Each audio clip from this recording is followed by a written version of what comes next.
মধ্যপ্রাচ্যের চলমান সংঘাত বন্ধে যুক্তরাষ্ট্র ও ইরান একটি গুরুত্বপূর্ণ সমঝোতার খুব কাছাকাছি পৌঁছেছে বলে জানিয়েছে ইরানের পররাষ্ট্রমন্ত্রী। তবে চুক্তির বিষয়বস্তু নিয়ে জল্পনা না করার আহ্বান জানিয়েছেন তিনি। অন্যদিকে আলোচনায় অগ্রগতির ইঙ্গিত দিয়েছেন মার্কিন প্রেসিডেন্ট ডোনাল্ড ট্রাম্প। মধ্যপ্রাচ্যে চলমান যুদ্ধ উত্তেজনা নিরসনে যুক্তরাষ্ট্র এবং ইরান একটি চূড়ান্ত সমঝোতার খুব কাছাকাছি পৌঁছেছে বলে জানিয়েছেন ইরানের পররাষ্ট্রমন্ত্রী আব্বাস আরাগচি। সামাজিক যোগাযোগ মাধ্যম এক্সে দেওয়া এক পোস্টে তিনি বলেন, ইসলামাবাদ সমঝোতা স্মারক চূড়ান্ত হওয়ার এত কাছাকাছি দুই দেশ আগে কখনো পৌঁছায়নি।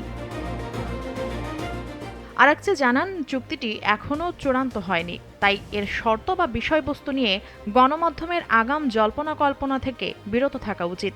তিনি বলেন, সমঝোতা সম্পন্ন হলে সব তথ্য আনুষ্ঠানিকভাবে জনসাধারণের সামনে তুলে ধরা হবে।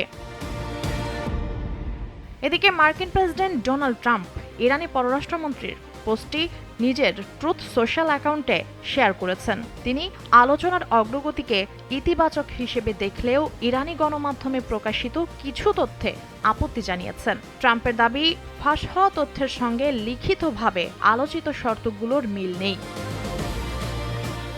বিভিন্ন আন্তর্জাতিক সূত্র বলছে, দুই পক্ষের মধ্যে অধিকাংশ গুরুত্বপূর্ণ বিষয়ে অগ্রগতি হয়েছে এবং সমঝোতা স্বাক্ষরের সম্ভাবনাও জোরালো হয়েছে। তবে এখনও কিছু বিষয় নিয়ে আলোচনা ও অভ্যন্তরীণ পর্যালোচনা চলছে।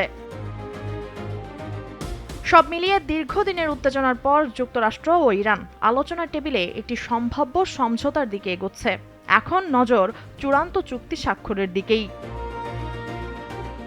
মুনিয়া জুথি, নাগরিক।